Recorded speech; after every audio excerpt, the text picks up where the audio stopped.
Europa em tensão. Exércitos se reagrupam. Na França, uma nação ferida tenta se reerguer da devastação. E no centro de tudo, um homem que se recusava a aceitar a derrota. Napoleão Bonaparte, o gênio militar, o conquistador incansável, o imperador que quase dominou o mundo, estava de volta.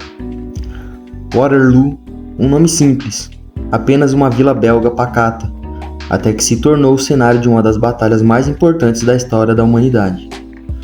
Hoje nós vamos mergulhar no dia que marcou a queda definitiva de Napoleão, o dia em que o maior general de sua época cometeu erros fatais e pagou o preço com a própria glória. Após anos de guerras, a Europa havia derrotado Napoleão em 1914. Exilado na ilha de Elba, ele parecia acabado, mas Napoleão não era um homem qualquer. Ele vagava por aqueles penhascos mediterrâneos como um leão enjaulado, estudando mapas, recebendo notícias clandestinas e avaliando o clima político francês. Ele sabia, o novo governo era impopular e vacilante. No dia 26 de fevereiro de 1815, Napoleão embarca secretamente com pouco mais de 1.000 homens fiéis. Mesmo em baixa, ele decide apostar tudo. Desembarca na França e, ao invés de ser preso, ele é recebido como herói. Sem disparar um tiro sequer, Napoleão marcha até Paris.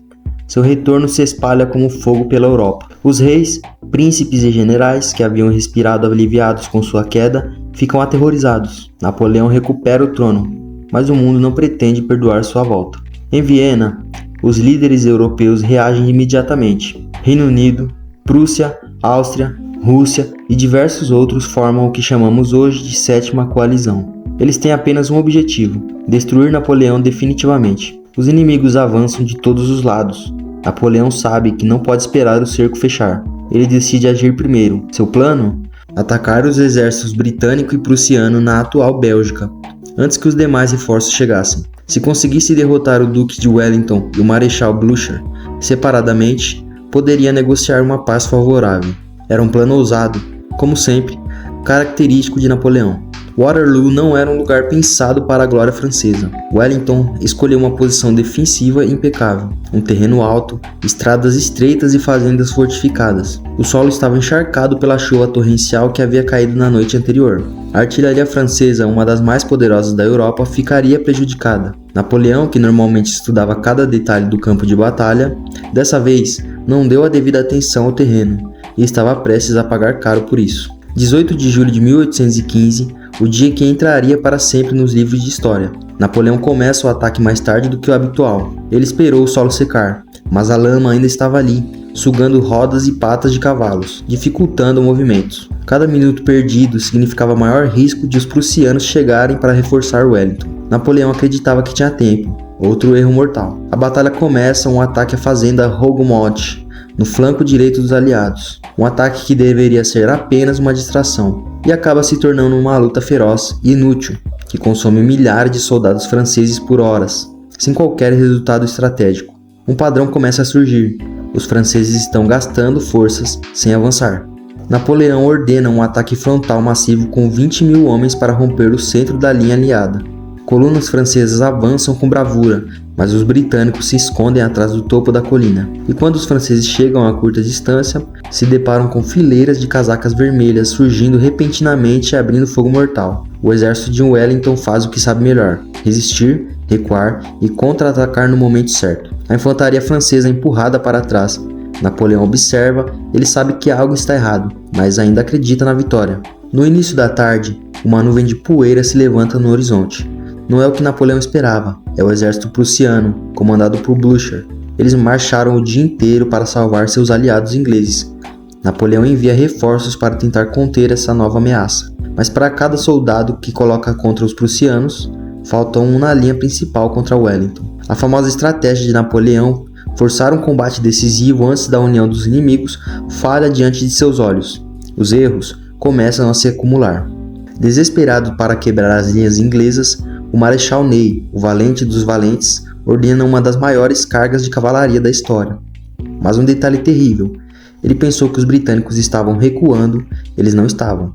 As unidades de Wellington se reorganizam em quadrados, formações defensivas com baionetas e fogo concentrado por todos os lados. A cavalaria francesa avança repetidamente, e repetidamente se esmaga contra as lanças humanas britânicas. Centenas de cavaleiros franceses tombam no solo lamacento. Napoleão olha incrédulo. Ney utilizou a última grande arma francesa e não conseguiu nada. Mesmo com tantos erros, Napoleão ainda tinha uma reserva final, a lendária Guarda Imperial, soldados veteranos, templados em dezenas de batalhas que jamais haviam recuado na história.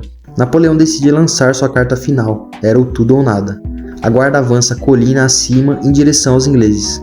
A tensão é insuportável. Quando chegam no topo, esperam ver uma linha inimiga destruída, mas eis que casacas vermelhas surgem dos campos, como que brotando da terra. O Duque de Wellington ergue o chapéu e dá uma única ordem: atirem! O impacto é brutal. No caos da fumaça, gritos ecoam. Lagarde recule! A guarda está recuando. Isso jamais havia acontecido. Era o colapso psicológico do exército francês. Sem reservas, sem estratégias a tentar, sem aliados a esperar, Napoleão observa sua derrota definitiva. A cavalaria inglesa avança, juntando-se aos prussianos que chegam em massa.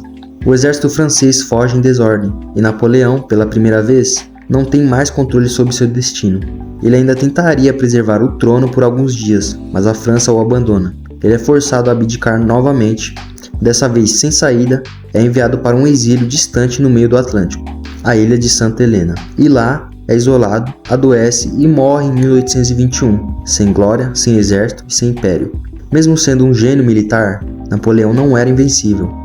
Waterloo se tornou o palco de seus maiores erros. Subestimar Wellington e os britânicos, ignorar o terreno lamacento, falta de reconhecimento e inteligência, começar a batalha tarde demais, se dividir para enfrentar os prussianos, cavalaria usada sem apoio adequado e esperar demais a guarda imperial. Pequenos detalhes, somados, se transformaram em desastre. Waterloo se tornou muito mais que uma batalha. Se tornou símbolo do fim de uma era, a era de Napoleão, a era das grandes conquistas continentais, a era em que um único homem poderia reescrever mapas inteiros. Depois de Waterloo, a Europa mudaria profundamente. Longos períodos de relativa paz, novas fronteiras políticas e o fortalecimento do Reino Unido como potência mundial. Napoleão caiu, mas sua influência jamais desapareceu. Leis, organizações sociais, reformas governamentais, tudo isso que molda o mundo moderno tem a marca dele. Uma derrota não apagou o gênio. Dias comuns raramente entram para a história, mas Waterloo não foi um dia comum. Foi o dia em que o maior comandante militar de sua geração se deparou com seus próprios limites, o dia em que a ambição ultrapassou a prudência, o dia em que Napoleão errou tudo e a Europa jamais foi a mesma.